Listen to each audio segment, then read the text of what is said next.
Demak, bu mavzuda bid'at tushunchasini keng oluvchilar va tor oluvchilar bor. Masalani keng oluvchilar 5 ahkom haqida gapirishadi.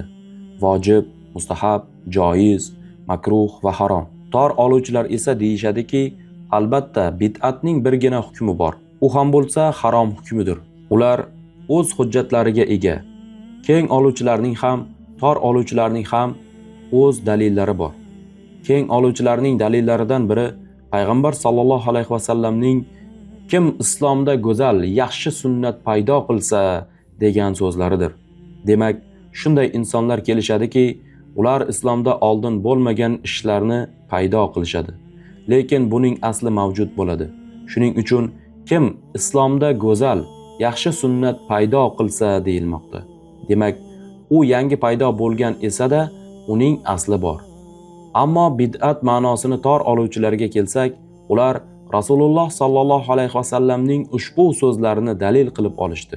Kim bizning bu ishimizda islomda undan bo'lmagan narsani paydo qilsa, u qaytarilgandir. Ular dalil qiladigan yana bir hadis quyidagicha: barcha yangi paydo bo'lgan narsalar bid'at, barcha bid'atlar zalolatdir. Keng oluvchilar kim bizning bu ishimizda islomda unda bo'lmagan narsani paydo qilsa, u qaytarilgandir deyilgan birinchi hadisga javob berishib deyishganki, bu o'rindagi bid'atning ma'nosi shar'iy matnlarga teskari keladigan yangilikdir. Bunga Payg'ambar sallallohu alayhi va sallamning o'sha hadisning o'zida kelgan undan bo'lmagan degan so'zlari dalildir.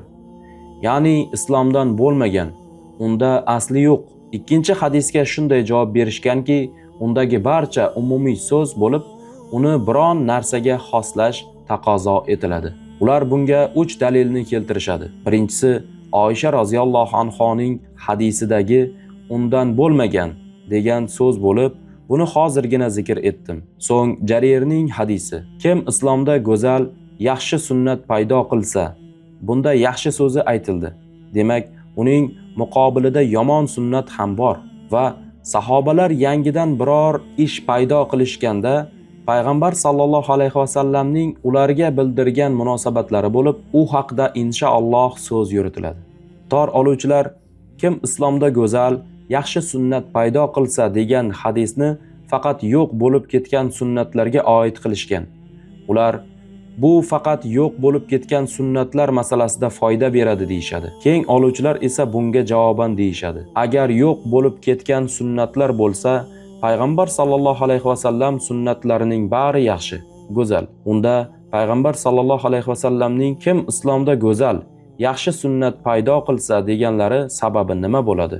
Agar ish sizlar aytganidek bo'lsa, u zot kim islomda go'zal, yaxshi sunnat paydo qilsa degan gaplarini yaxshi degan so'zni qo'shmasdan aytgan bo'lardilar.